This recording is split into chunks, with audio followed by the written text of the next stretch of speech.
kayo? Ang bagay na lang! Oo nga! Maganda kayo doon?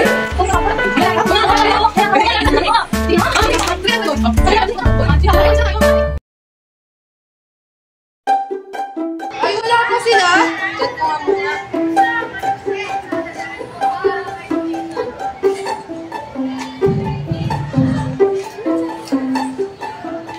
Uy, hi! Nandito ka na!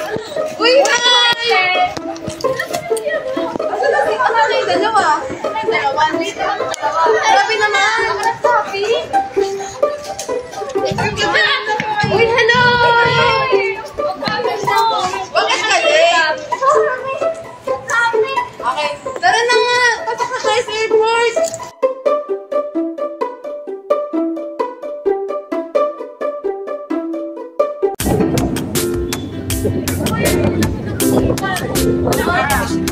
Uy! Nandito na tayo sa Mindanao. Kayo ba? Hindi pa na ba kayo dito?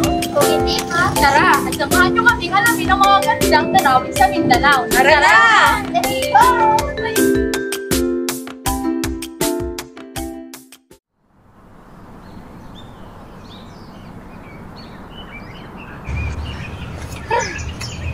Malapit na ba? Malapit na yan, may business spirit. O yan, sige spirit pa. Sige, sabi mag-hike sa spirit. Pagod na ako. Ano kinailangan ng outfit? Ay, may mahirapan na ako yung Ay, natatas na lang yung pinakamalaking bundok sa Pilipinas. Tara, picture! Parete yung tao eh. Kaya nga. Basta ba mag-guys na kayo? Oo, okay na. Doon na tayo sa kabila. May link, ano, hindi ko alam. Basta sa... Basta pinakalawin ka na natin dito.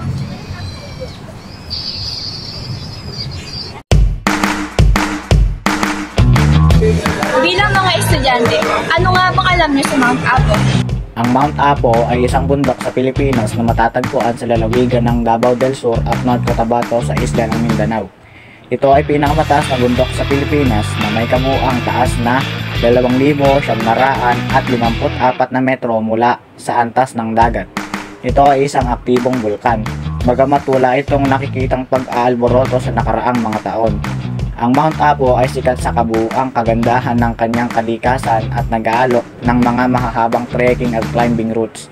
Nag-aalok ito ng magandang pananaw sa iba't ibang kagandahan ng kalikasan tulad ng malalawak na kagubatan, malalaking bato, mga ilog at talon at makasaysayang mga kultural na lugar. Ano ang pangalawang pinakamataas na bundok sa Pilipinas? Ang Mount Dulang-Dulang sa Bukidnon ay ang pangalawang pinakamataas na bundok sa Pilipinas at tahanan ng isa sa pinakamaganda at pinakamayamang kagubatan sa bansa. Ang bundok Dulang-Dulang, na kilala rin bilang dito ng mga Pilipinong namumundok, ay ang pinakamataas na taluktok ng elevation sa Kitanglad Mountain Range. Ano makikita ang Lake Venado?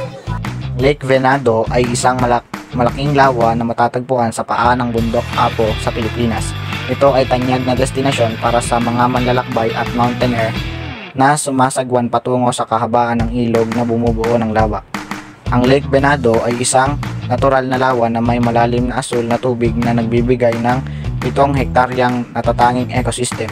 Ito ay tinatawag rin na tinagong buhay dahil sa kagandahan nito at pagkakaroon ng natatanging ibon at iba pang mga hayop. What is the city of Majestic Waterfalls? Maria Cristina Falls ay natatangi sa iba pang talon dahil sa kanyang kahugdan at lakas ng agos na lumilikha ng makapigil hiningang tanawin.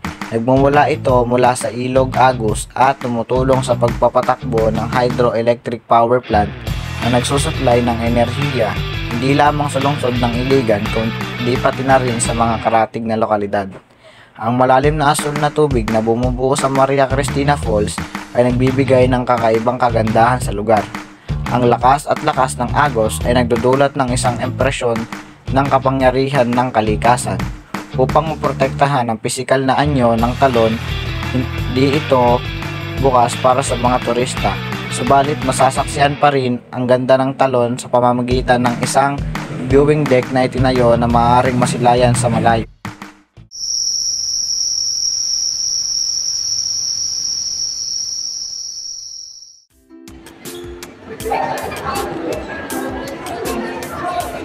Ang gaganda pala ng mga tanaw dito sa Mindanao. Kayo ba? Pinatutunan ba kayo sa video na ito? Di nga! Ano nga ulit ang mga pa sa Mindanao?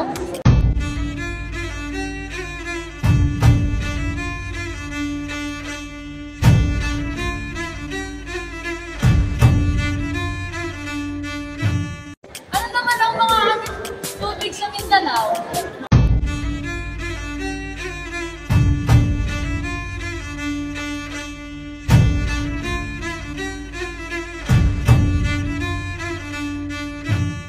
Ako nga pala si Samantha. Janela, Shamel, at Naomi.